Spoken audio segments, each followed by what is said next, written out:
Bueno, aquí empezamos con el ejercicio que dijimos de campo eléctrico y bueno, pues es un ejemplo de lo que sería la aplicación de la ley de Coulomb, ¿de acuerdo? Lo primero que vamos a decir es pues en lo que consiste la ley de Coulomb, y lo que me dice es que la fuerza con la que se atraen o se repelen dos cargas, ¿de acuerdo?, es directamente proporcional al producto de las cargas e inversamente proporcional al cuadrado de la distancia que los separa. ¿De acuerdo? Bueno, ahí lo que he hecho es leer lo que he escrito, pero realmente es lo que viene en la fórmula. Me está diciendo que la fuerza, ¿vale?, es proporcional, aquí hay una constante de proporcionalidad, es directamente proporcional al producto de las cargas e inversamente proporcional al cuadrado de la distancia que las separa. ¿De acuerdo? R es la distancia que las separa y Q es una carga y Q' es la otra. ¿De acuerdo? K es una constante que vale 9 por 10 elevado a 9 newton por metro al cuadrado partido de Coulomb al cuadrado. Esto siempre que estemos en el vacío. ¿De acuerdo? ¿Qué es lo que pasa que si no estamos en el vacío? Bueno, pues tenemos que aplicar la fórmula, que es 1 partido de 4pi por epsilon. ¿Y epsilon qué es? Pues epsilon es la permitividad del medio, que en el caso del vacío vale 8,9 por 10 elevado a menos 12 coulombios al cuadrado partido de newton por metro al cuadrado. ¿De acuerdo? Pero bueno, nosotros en los ejercicios que vamos a hacer vamos a utilizar la constante del vacío. ¿De acuerdo? 9 por 10 elevado a 9 newton metro cuadrado partido de coulomb al cuadrado. Bueno, pues sabiendo eso, me están pidiendo en el ejercicio, dice, determina la fuerza que actúa sobre la carga Q3. ¿De acuerdo? Aquí tenemos una carga positiva Q1, una carga negativa Q2 y una carga negativa Q3. Pues me están pidiendo la fuerza que actúa sobre Q3, ¿vale?, debido a la carga Q1 y debido a la carga Q2. Bien, ¿qué tenemos que saber aquí? Pues lo que tenemos que saber aquí es que cuando las cargas tienen distinto signo se repelen y cuando tienen mismo signo se atraen. ¿De acuerdo? Bueno, pues sabiendo eso, nosotros aquí vemos que entre la carga Q1 es positiva y la carga Q3 es negativa, habrá una fuerza de atracción. ¿De acuerdo? Luego atracción será desde F3, desde Q3 hasta Q1, ¿de acuerdo? Sería la fuerza que actúa sobre 3 debido a la carga 1, ¿de acuerdo? Ahí lo he puesto. Y luego la carga 2 es negativa y la carga 3 también es negativa, luego se repelen. Por lo tanto, en lugar de ir hacia Q2, lo que hace es que se repelen y sería para el lado contrario. Luego estaríamos hablando de este sentido, sería la fuerza que hay sobre la carga 3 debido a la carga 2. ¿De acuerdo?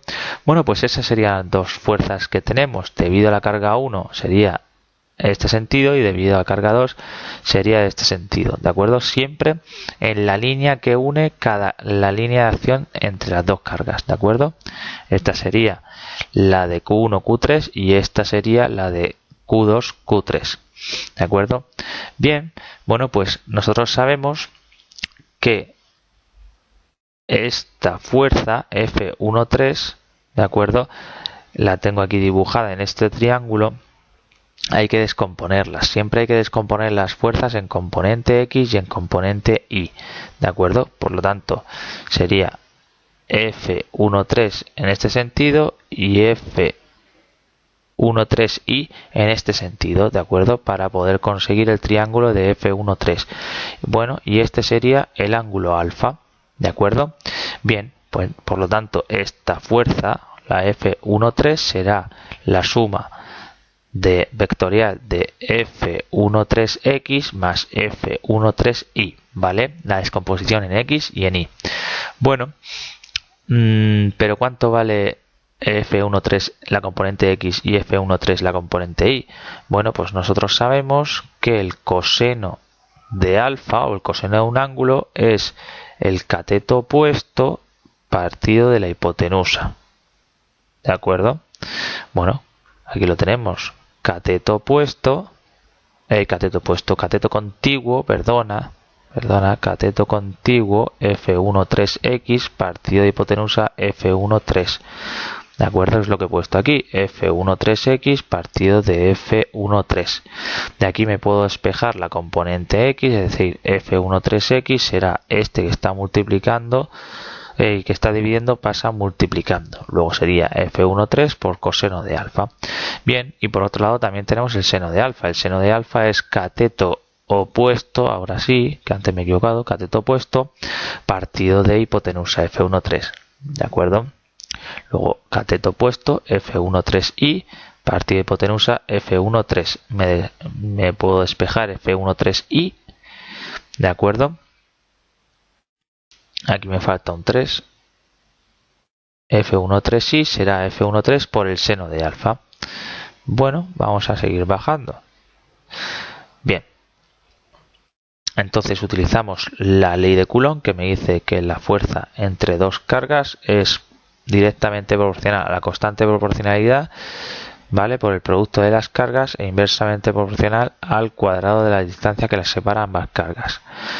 Bien, tengo que saber cuál es la distancia que separa la carga 1 de la carga 3.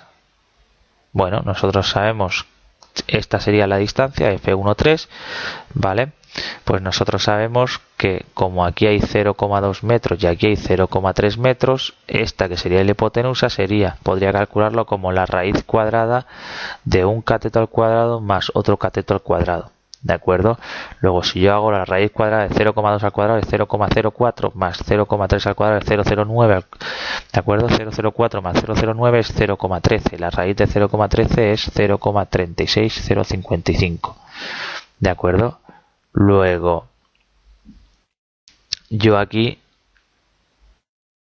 es lo que he hecho. He utilizado la constante que es 9 por 10 elevado a 9 newton por metro al cuadrado partido de Coulomb al cuadrado por la carga 1 que vale 4 por 10 elevado a menos 6. Aquí diréis, tengo que poner los signos, ¿vale? Porque aquí es una carga positiva más 4 microcoulombios y aquí es menos 6 microcoulombios. Pues no hay que poner el signo, eso después lo veremos vectorialmente, ¿de acuerdo? Luego sería 4 microcoulombios, lo tengo que pasar a coulombios porque yo aquí estoy utilizando coulombios, ¿de acuerdo? Luego sería 4 microcoulombios, es lo mismo que 4 por 10 elevado a menos 6. ¿De acuerdo? Coulombios por la carga 3 que es 6 microcoulombios, luego sería 6 por 10 elevado a menos 6 coulombios, ¿de acuerdo? Y partido de la distancia al cuadrado, es decir 0,36055 metros, ¿de acuerdo?, al cuadrado. Bien, pues esto me da 1,66 newton, porque si te das cuenta, metro al cuadrado lo puedo simplificar con metro al cuadrado, coulombio por coulombio es coulombio al cuadrado y me queda newton. ¿De acuerdo? Bien. Eso sería lo que es el módulo, es decir, F13, y ahora tengo que multiplicarlo por el seno de alfa y por el coseno de alfa. Bueno, pues vamos a hallar ese ángulo. Pues lo puedo calcular sabiendo, si me fijo en este triángulo nuevamente, sabiendo que la tangente, si esto es alfa, ¿de acuerdo?, la tangente de alfa, el cateto opuesto, 0,3 partido del cateto contiguo, que es 0,2. ¿De acuerdo?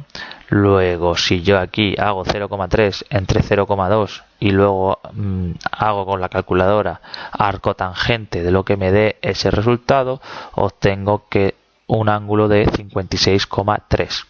¿De acuerdo? Si yo nuevamente pongo en la calculadora 4 y el 56,3 me da 0,83195. ¿De acuerdo? Luego la componente en X de F13 será 166, que era F13, ¿de acuerdo?, como aquí pone, por el coseno de alfa que hemos dicho que es 0,554, ¿vale? Y eso me da 0,92.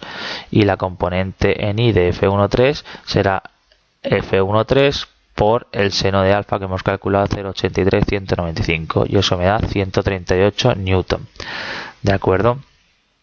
Muy bien, por lo tanto tendré que vamos a fijarnos aquí arriba, hemos dicho que la componente en X va hacia la izquierda y la componente Y hacia arriba. Luego, si va hacia la izquierda, vectorialmente es negativa, y si va hacia arriba sería vectorialmente hacia la izquierda negativa en componente Y, y hacia arriba sería positivo en componente J, ¿de acuerdo? Luego yo aquí tengo en componente X, hemos dicho a la izquierda, luego sería negativa, menos 0,92Y, y en componente Y, como va hacia arriba, sería positivo, es decir, 1,38J, ¿de acuerdo? Muy bien, y ahora tendría que calcular la fuerza debido a la carga 2. Bueno, pues debido a la carga 2 hemos dicho que como tienen signo, este de aquí signo, mismo signo, la fuerza va hacia la derecha porque se repelen, ¿de acuerdo? Y solo tiene esa componente porque es lleva la misma dirección que la recta que los une, ¿de acuerdo? Luego la F23 sería simplemente F23 en X, solo tiene componente en X. Bueno, pues vamos a calcularla, sería la componente K por el producto de las cargas partido de la distancia al cuadrado que las separa. Ponemos 9 por 10 a la 9 newton metro cuadrado partido de coulombio, y el producto de las cargas sería 10 microcoulombios, es decir, 10 por 10 elevado a menos 6 por 6 microcoulombios, es decir, 6 por 10 elevado a menos 6 coulombios, partido de la distancia al cuadrado que las separa, que es 0,2 metros al cuadrado. ¿Esto que me da? Pues como antes, quito metro cuadrado por metro cuadrado, coulombio al cuadrado se quita con coulombio y con coulombio, y me queda newton, ¿de acuerdo? Luego me da 13,5 newton. Como es hacia la derecha, solo tiene componente en Y positiva porque va hacia la derecha. Anteriormente iba hacia la izquierda, por eso salía negativa, ¿de acuerdo? Aquí sale positiva. Bueno, pues la fuerza total sería la fuerza debido a 1, a la carga 1, y la fuerza debido a la carga 2. Luego la fuerza debido a la carga 1 era menos 0,92Y más 1,38J, y la fuerza debido a 2 sería 13,5Y. Si yo sumo componente en Y con componente en Y, me da 12,58Y y 1,38J porque solo tienen J. Esta sería vectorialmente, y si quiero saber el módulo, pues sería la raíz cuadrada de la primera componente al cuadrado más la segunda componente al cuadrado, y me da 12,65 newton. Como veis, bueno, es fácil, se entiende fácil, lo que pasa es que es un poco laborioso el ir multiplicando cantidades pequeñas, hay que tener cuidado con las exponenciales, elevado a menos 6, los paréntesis, etcétera. Pero si se hace paso a paso es sencillo. Y bueno, como siempre, deciros que en mi página web de institute.com, bueno, pues tenéis miles de ejercicios resueltos, y bueno, os pido que la visitéis y que me ayudéis a difundirla. Y sobre todo, si queréis que continúe haciendo vídeos, pues la única forma de decírmelo es dándole a me gusta y a compartir, y así seguiré haciendo vídeos. Venga, nos vemos.